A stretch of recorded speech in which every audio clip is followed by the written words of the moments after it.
Presented by the Common Sense Institute, welcome to Common Sense Digest, the podcast that seeks to inject a little common sense into Colorado's policy discussion. Here's your host, Earl Wright. Welcome to the Common Sense Digest podcast. My name is Earl Wright, and I am Chairman of the Board of CSI. Thank you for joining us today. It's hard to believe, but nearly a week from today, the Colorado legislative session is scheduled to end. Over 660 legislative items have been introduced so far.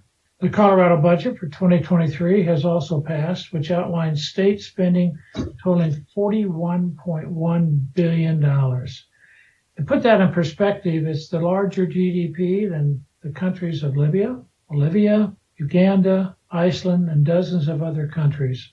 $41.1 billion also represents a 4.2% increase over last year and the largest budget in Colorado history. And to put that in perspective, the overall budget on a per capita inflation-adjusted basis and research Common Sense Institute has done is up 84% from 2003. So we've had some significant increases. That's on a per capita inflation-adjusted basis, folks. As the legislature works fast and furiously to finish out the session, much debate remains on top issues pressing Coloradoans, including housing, crime, workforce, to just name a few. That is why I'm joined today for a budget and legislative recap with Jake Zambrano and Jordan Sanchez, two real experts in Colorado budget and work at the Capitol most days during the legislative session. Jake is CSI's Director of Legislative Services.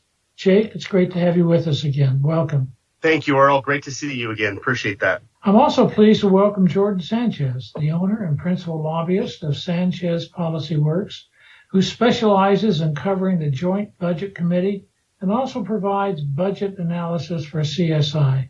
Jordan, it's terrific to meet you and have you on board. Thanks, Earl. Glad to be here. Let's start with the state budget. Jordan, the state budget recently passed the legislature after months of work. Jordan, what were the highest themes of this budget? The Joint Budget Committee, the authors of the state budget, have characterized this budget as a quote-unquote implementation budget. So this year was average in comparison. We didn't have a large cut due to COVID or any recession, and we didn't have any extra crazy billions of dollars to spend. So we started spending the one-time dollars that were previously allocated, and we're starting to see the beginning of the cliff effects of this one-time spending that has been created. I think all of us are interested, since it's a record budget of $41.1 billion, what are the cliff dollars you're talking about, or approximately what are they that we won't be able to see as resources for our budget in the future?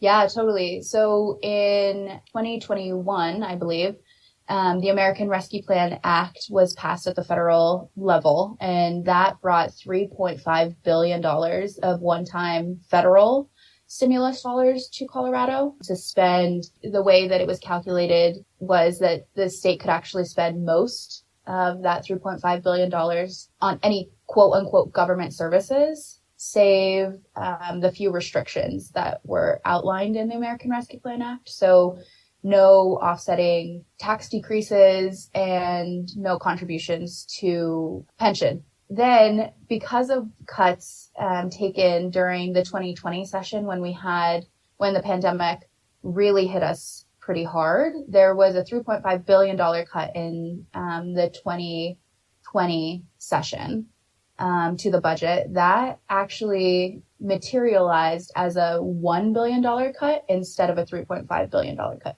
So all of the money that the Joint Budget Committee and the General Assembly had saved during that time showed up in future budgets as one-time spending. There is also if you talk to economists, some other tax changes that have affected these one-time dollars moving forward, but largely it is savings from past budget cuts, and that money has rolled over through one-time spending. And that looks like general fund. So again, it can be spent on any quote-unquote government services. And they have spent it on a lot of different things. They've spent it in previous years on buying down property tax increases. They've spent it on starting up the Department of Early Childhood, as well as other. It sounds to me like those are projects. departments that will continue to be a part of our budget going forward. So if those are one-time dollars and they went into departments that are going to continue to be there, I can't imagine those departments taking less money in the future than they currently are taking, even though they're one-time dollars. But we'll get into that later. Exactly. Hence the clip effect. Yeah. Which departments received the largest funding increases? So in 2023-24, which is the budget that just finished, the Department of Healthcare Policy and Financing, who runs Medicaid, as well as the new Department of Early Childhood, got the largest increases this year. HCPF, which is the Department of Healthcare Policy and Financing, sorry, we talk an acronym around here. We'll talk about it maybe a little bit later, but the Department of Early Childhood's increase really came from the implementation of universal preschool, which uses a lot of Proposition EE dollars, but also Proposition E that we passed, 2 years ago, 3 years ago? Yeah, I believe it was 2 years ago. Okay. And now the money is fully rolling in and universal preschool is fully starting. So that was the largest increase within that department. Okay. You mentioned Medicare, Medicaid, and that, I believe, was the largest overall increase that we had. Back in 2012, I wrote an op-ed piece and talked to a lot of state leaders about expanding Medicaid under the Affordable Care Act. And I expressed concern that Colorado would face the daunting challenge of meeting our constitutional obligations on a balanced budget with diminishing revenues and the rapidly rising costs of Medicaid. It seems to me Medicaid spending seems to be on the rise. What is the federal Medicaid match with regards to that, and how is that affecting this year's budget? Yeah, you're totally correct, Earl. Medicaid spending and healthcare spending, especially on the state side, has ballooned over time. I think what we're seeing in this year's budget, passed during the pandemic, was the Families First Coronavirus Relief Federal Act. And through that and the federal declaration of a healthcare emergency, the federal government increased the federal Medicaid match rate, or FMAP, again, another acronym, to have a 60-40 Medicaid match rate. So the federal government would pay 60% of all Medicaid expenses, and the state of Colorado would pay 40% of all Medicaid expenses. This happened through the end of the federal declaration of health emergency. And that declaration at the beginning of this year, so at the beginning of 2023, actually has now been rescinded. So we have... So back to what match now?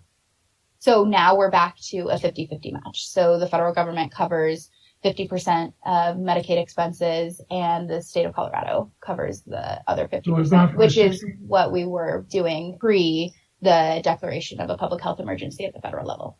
Okay.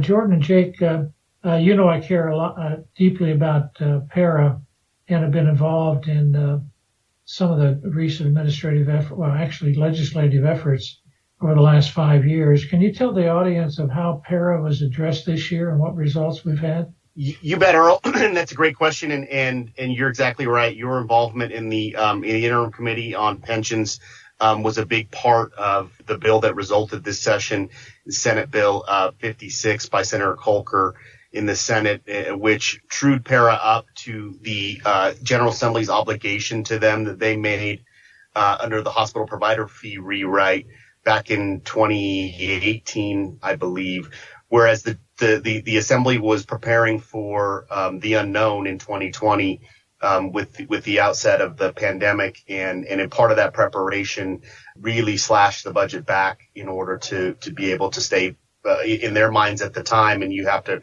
appreciate the perspective they all had, not knowing what to expect. The general fund's obligation to PARA at $225 million a year was stricken from the 2020 budget. And I think everybody appreciated the context of that decision at the time. Henceforth, now Senator Kolker and Representative Byrd, who have been champions of PARA, introduced a bill this year to true up what was not only the General Assembly's 225 obligation that they've foregone in 2020, but also to go above and beyond that to what the present value or the future value of that deduction would have been in a bill that I believe has just finished going through the process. I believe the Senate concurred to House amendments just on Wednesday, and that bill has finished its way through the process and will be signed by the governor, I anticipate, fairly soon. Yeah, the nice thing about it, Jake, was that they actually took into account the lost earnings, because the 225 would have had the earnings of about a 17.6% if it had been put into the account when it was supposed to be. And they had the courage to actually say, hey, we owe more than just the 220 or 225.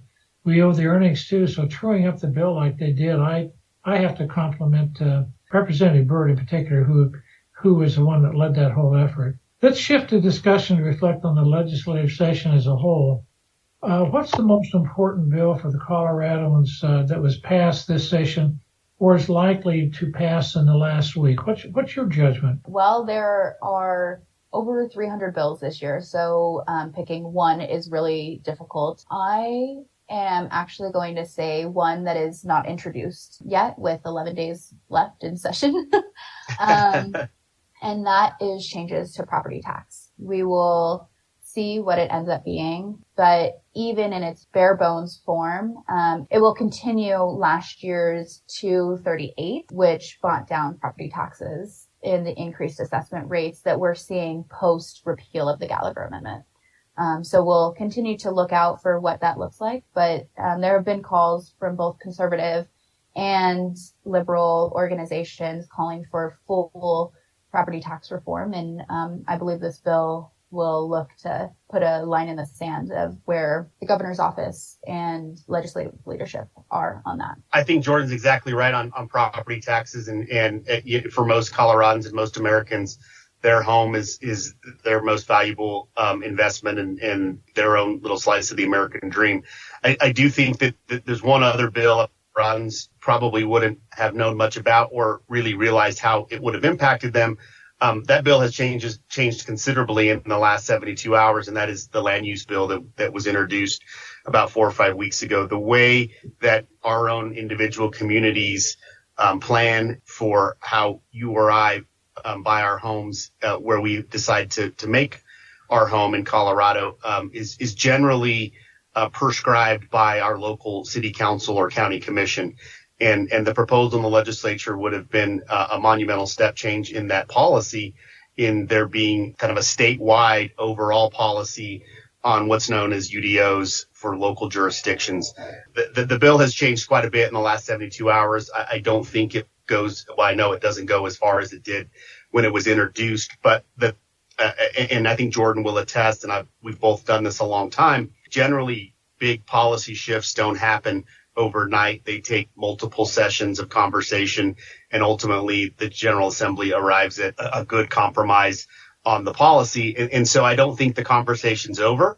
I do think it's something that CSI contemplated in one of their housing reports recently.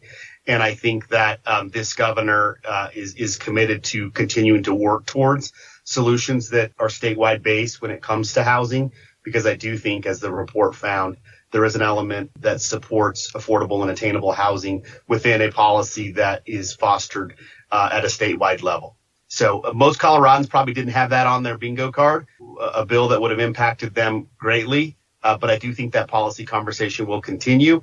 And I think the end result in 1 or 2 more sessions will probably be something that reflects what we recommended 6 months ago in our housing study. Well, I know our housing study said we have a dramatic deficit in affordable housing in the Colorado. And I know we also suggested that the local zoning could be a problem with regards to that. And let's hope that they can come together down at the state and figure out how to support legislation that will encourage local areas to maybe relook at the opportunity for more affordable housing being built in their areas, but also get the financing support to do it, which is what a previous referendum was, 123 that we passed. I don't remember if it was what it was that we actually taking 0.1% of our AGI, which, if I remember the numbers correctly, created between $250 to $400 million of additional funding in the state on an annualized basis. The Prop 123 cleanup, and they're making sure that all communities across the state are able to access some of these fundings. Well, another one that we had closely watched was HB 231118, titled Fair Workweek Employment Standards, which proposed to establish multiple new requirements on how the scheduling of shift employees must work across the state of Colorado. After much debate, the Fair Workweek bill died. Is that a good thing or a bad thing for the service industry workers moving forward? What's the assessment of that bill not making it to the governor's desk? I mean, I think in a year, and Jake, please chime in as well, in a year full of pro-labor Democrats coming out of a really good election cycle for them, they wanted to push the envelope on workers' rights, and they had done that on a lot of different things, and Fair Work Week was definitely one of them. I think Fair Work Week, where it ended up, was the first iteration of a policy that will definitely be coming back. Like Jake said earlier, policies take years and introductions and reintroductions and changes to see progress forward. So I would assume that we see this bill come back, probably to the dismay of the business community and definitely the Colorado Restaurant Association, who was in a large opposed position throughout the bill's journey through the legislature. I think what we found is that there are members in the General Assembly that value the businesses and in their communities as well, and the vibrancy that those businesses bring and the flexibility that shift work brings to the state of Colorado. Other important context, Earl, in Jordan mentioned it with regards to the Colorado Restaurant Association and their opposition to the proposal. In Colorado, we're a part-time legislature. We only meet 120 days out of the year. When a group like the Colorado Restaurant Association or the Colorado Chamber strongly opposes a proposal, that there might be a little bit more work left to be done on that proposal. And I think that's what we saw in Fair Work Week. I think the process worked. I do think it'll be back. I do think that all of those interest groups are going to be asked to continue to sit at the table and work through solutions to the question. But the fact that associations, when they come together, just like labor, when they band together as one and present a united front on a topic, it's still effective in the Capitol, and I think that's a good thing. I think that means the process is working. To remind our audience, the hospitality, leisure, and restaurant industry is one of the largest employers we have in the state, and that's an awful lot of people that employers that would be impacted by what we're saying, as well as employees that will be impacted by it. So it's not as if we're talking about a small percent of people in the state. We're talking about a large percent of the employee base and employer base. Jake, I want to follow up on, as you know, the state land use. I want to follow up on that. Sure. The local governments, as you know, have determined how the land use is in their communities. And, that's been around forever. How do we balance that dynamic? I understand we're going to go back and we're going to talk about it some more, but are we all of a sudden becoming a state where local authorities are going to have a whole lot less to say about how their communities develop, and the state government is going to have more to say that if you don't meet certain standards at the state level, guess what? We're going to be more engaged in telling you what to do at the local level to meet what we consider to be an overriding concern, and that's affordable housing. Yeah, you bet, Earl. And I think that's a great question, and one we're going to chew on over the next 18 to 24 months in this state. The issue at hand, and I think it's important to remember that embedded in our state constitution is this authority known as home rule. When a local jurisdiction designates themselves as a home rule jurisdiction, they basically tell the state that unless the state otherwise preempts that they are going to make all of their own decisions to the betterment, good, bad, or worse, for their communities. And I think that's important when you look at statewide proposals that seeks solutions. What's good for Greenwood Village is not good for Pueblo, is not good for Grand Junction, is not good for Sterling. And I think that's why people are moving to Colorado, is because we have really attractive communities that have their own identities and their own culture and vibrancy and reasons for people wanting to live there. The governor's proposal, I think in his heart of hearts, sought to elevate that. I do think as a city council person or a county commissioner, I could see the trepidation. I'm on the hook for my own community's destiny. And when the state's coming in and says, I got to look like Aspen or I got to look like Greenwood Village, that would make me a little nervous. But I do think, and we wouldn't be the first state to do something like that, but some sideboards or standards that create sort of the ground rules for development in Colorado is probably a healthy step towards making sure our communities all have accessible and attainable and affordable housing, but also being able to maintain their own independence and autonomy when it comes to planning for that. And I think that's a longer conversation than 6 months. And I think we saw that in the amendment that we saw in the land use bill in 213. I do think that conversation continues, but it's a tough one. I mean, city council members probably have the toughest job as an elected official in Colorado, because in most cases you are most of the time you're non-paid. You get a little bit of a stipend to cover your expenses, but they're volunteers and they run for office because they want to seek change and be a part of and a contributor to their communities. To a large degree in Colorado, we're an independent state, and our heritage underscores that. And I think that legislators at the local level should be trusted with that independence to be able to make decisions for what's best for their communities. I think what the governor was proposing was some standards that were his hope was some standards that could apply across the board, and then still give local municipalities some authority to operate within those standards. And I think largely we saw that fail this time around, but surely that conversation is not over.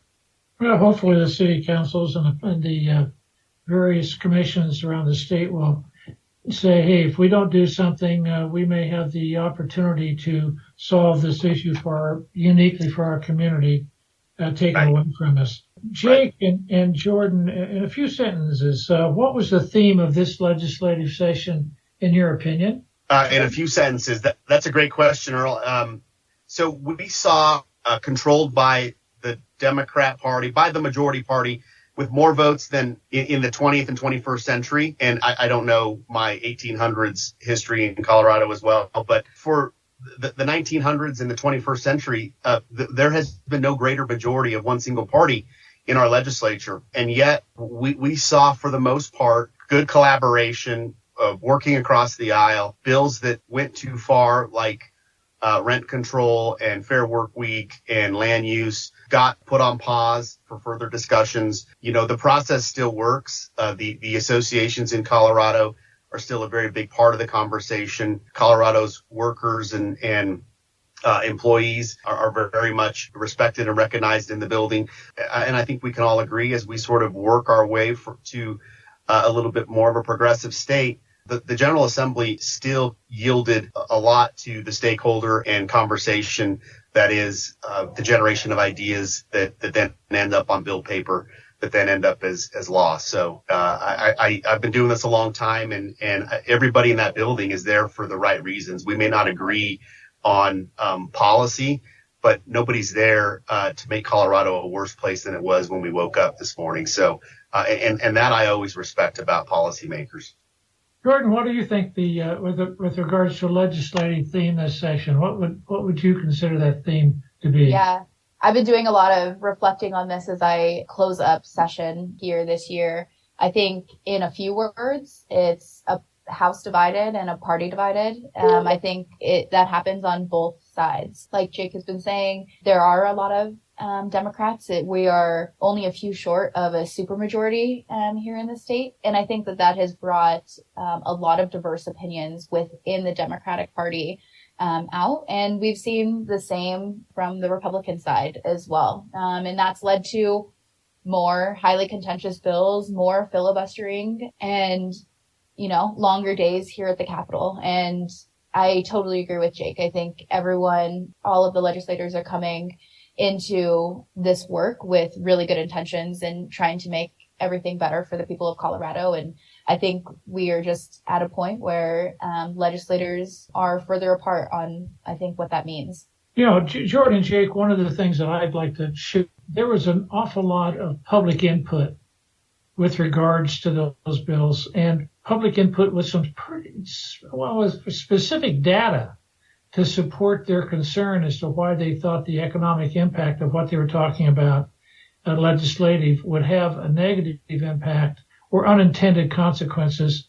And then the legislature, George, it seemed to me, responded to that and say, hey, you know what, that's additional information we didn't know about before or hadn't had a chance to consider. That's, maybe we ought to delay what's going on or maybe stop passage of the bill or modify the bill. I must say I've enjoyed the conversation.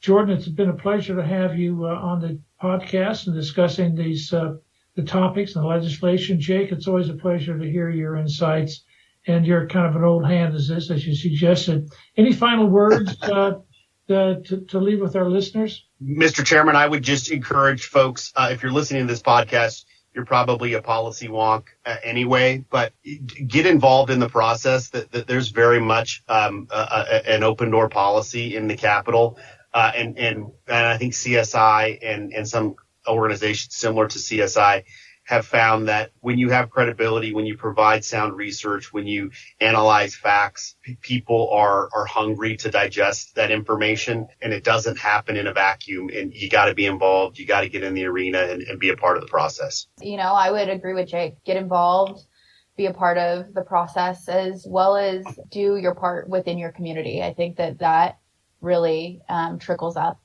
to the work here at the state. I want to thank both of you for your time, and for those listening to us, thank you for joining us, and I look forward to joining you in future episodes. Thank you, Mr. Chairman. Thanks, Earl. Thank you for listening to the Common Sense Digest. For more on today's topic, as well as our research on the most pressing public policy issues facing Colorado, please visit commonsenseinstituteco.org. The preceding episode, along with all others, is available on podcatchers everywhere, or on our website under the podcast tab. Our technical producer is John Ekstrom and Deft Communications. This has been a production of the Common Sense Institute.